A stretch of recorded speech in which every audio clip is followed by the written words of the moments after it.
Good evening, I'm Dawn Baker. Thank you so much for joining us for this digital update. The news now at 10 o'clock. We want to remind you that we are broadcasting this on several platforms, including our website, our app, Amazon Fire, Roku, YouTube, Twitter, as well as Facebook. Here are some of the stories we've been following for you throughout the day. The Effingham County Sheriff's Office is searching for 74-year-old John Dyson. Take a good look at his picture. He was last seen in his 2004 black Chevrolet Colorado this morning at 8 o'clock. Dyson suffers from dementia, and deputies believe he could be in danger. If you see his truck or you see him or have any idea where he might be, please call the Effingham County Sheriff's Office.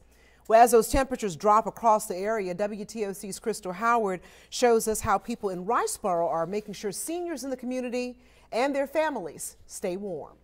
They gave out a couple of heaters today, but in a town with a population of about 900, there are many families who need help staying warm during these cold nights. This is the home Vivian Jones has known for years. It's been passed down from 3 generations, and now she says she will be the last to take care of it. I'm 70 years old now, and I've been in this home for 70 years. This was my mother's home. And she says living back here on Peter King Road for many years, she's often felt forgotten about. I've been trying for a while to get help, but there didn't seem to be any help at the time. So it was an emotional moment for her to see the city she's grown up in give back to her and show her they do care about her well-being. But I thank God that somebody's able and want to help me. Well, this gives me joy because it hurts my heart when people live all kind of way. And, you know, we living in a pretty good community here, and I just want to be able to give back. And Jones says she's made a lot of memories in her home, including raising her children here.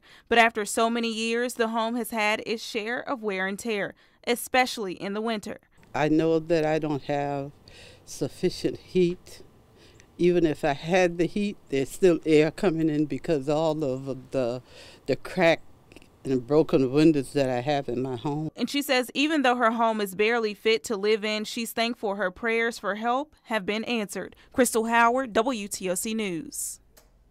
Well, from a trash can to a top-notch tank.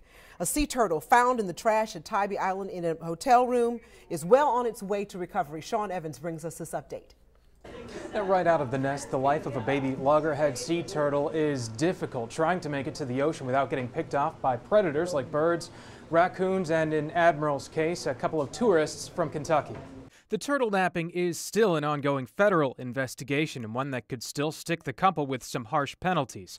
Of the 6 baby sea turtles swiped from the sand and left in the hotel bathroom trash can, 5 were released, and this one, named after the inn where she was found, was kept as a turtle ambassador at the Tybee Island Marine Science Center. She is our 6th and most unique. She made national news. Chantal Audron is one of Admiral's caretakers at the Tybee Island Marine Science Center, affectionately nicknamed Addie. Audron says despite the less than ideal circumstances that led to Admiral's arrival, the 5-month-old loggerhead is doing quite well. New year, new tank.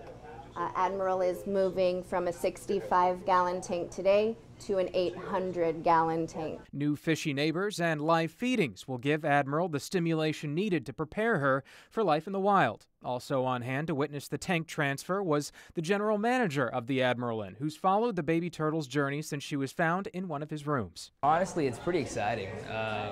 We've watched her grow from when she was a baby to 5 months, and she was a little munchkin floating around the baby tank, and now, you know, she's a whole pound. And I mean, it's to everybody else, you might seem like a small turtle still, but she's huge.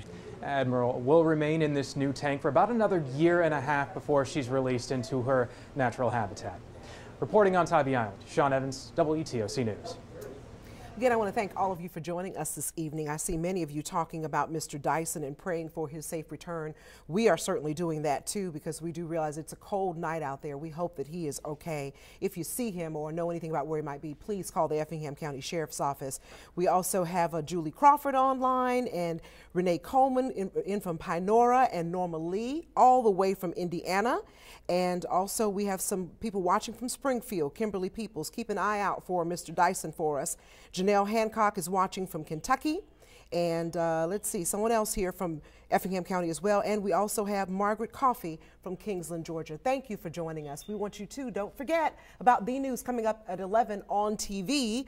The Savannah-Chatham County Public School System is finally responding to those low test scores we told you about a month ago. Meredith Parker says they're defending the scores, saying there's more to the data than what actually meets the eye. And Jamie Erda will have your cold first alert forecast, and Jake Wallace will have sports. Come on back for the news at 11. Good night, everyone. Thanks again.